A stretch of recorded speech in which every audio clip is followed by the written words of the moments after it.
আল্লাহ পাকের লাখো কোটি শুকরিয়া যে তিনি আমাকে পবিত্র কোরআনের পরে সবচেয়ে বিশুদ্ধ গ্রন্থ বুখারী শরীফ মুখস্থ করার তৌফিক দান করেছেন। আমি ছোটোবেলা থেকেই আমার এক বড় ভাইয়ের উৎসাহে আমি হাদিস মুখস্থ করতাম। নাহাবিমির হেদায়ত নহু ওই ক্লাসে আমি অল্প অল্প করে হাদিস মুখস্থ করতাম এবং বড় বড় মুহাদ্দিসদের জীবনী পড়তাম। তখন থেকে আমার বড় একটি স্বপ্ন ছিল, আশা ছিল যে আমি একজন যুগশ্রেষ্ঠ মুহাদ্দিস হব এবং অনেক হাদিস মুখস্থ করব।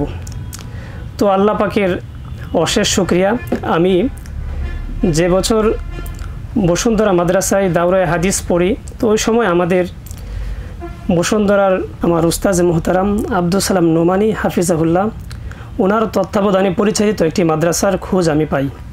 তখন হুজুরের পরামর্শক্রমে ওই মাদ্রাসার খোঁজ সন্ধান পাই এবং যোগাযোগ করে ওখানে যাওয়ার সিদ্ধান্ত নেই।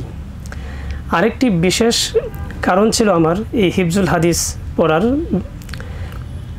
যখন আমি লক্ষ্য করি যে আমাদের এই ইলমি প্ল্যাটফর্মে হাদিস নিয়ে আমরা যারা কাজ করি, আমাদের যে সমস্ত আলেম ওলামারা কাজ করেন, তাদের মধ্যে হাদিস মুখস্থের যে বিষয়টি, ইলমের এই বিষয়টি অনেক দিন ধরেই অবহেলিত ছিল এবং এখনও আছে।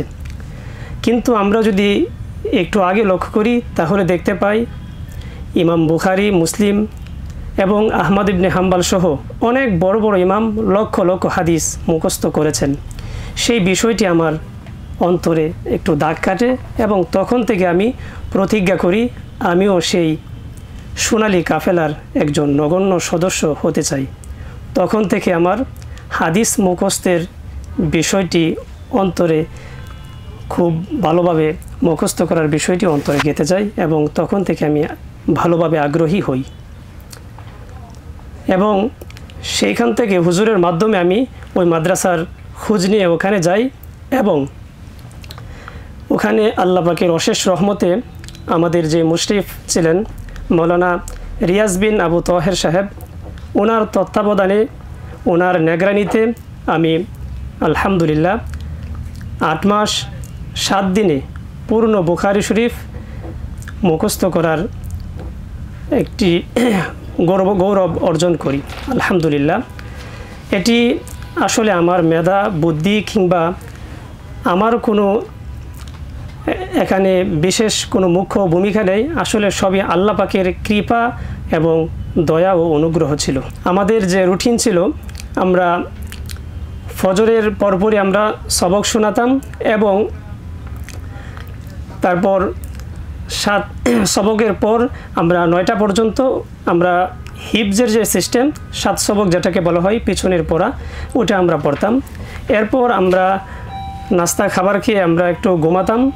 তো ঘুম থেকে উঠে আমাদের যে দৈনন্দিন রুটিন, ওই গোসল এরপরে অন্যান্য কাজকর্ম সেরে আমরা আবার জোহরের নামাজ শেষে খাবার দাবার খেয়ে পিছনের যে পড়া যেটাকে হিফজুল কোরআন যে পড়া হয় ওই সিস্টেম অনুযায়ী আমুক্তা বলা হয়, সে আমুক্তা আমরা শোনাতাম। আবার আমুক্তা শোনানোর পর আমরা পিছনের পড়াটা তেলাওয়াত যেটাকে বলা হয় এই তেলাওয়াত আমরা করেছি আলহামদুলিল্লাহ।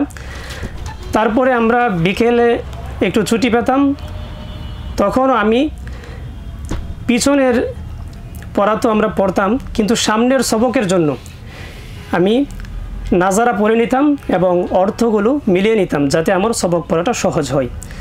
পরবর্তীতে মাগরিবের পর আমার সবকটা শিখতে অনেকটা সহজ হতো এবং আমার উপকারে আসতো।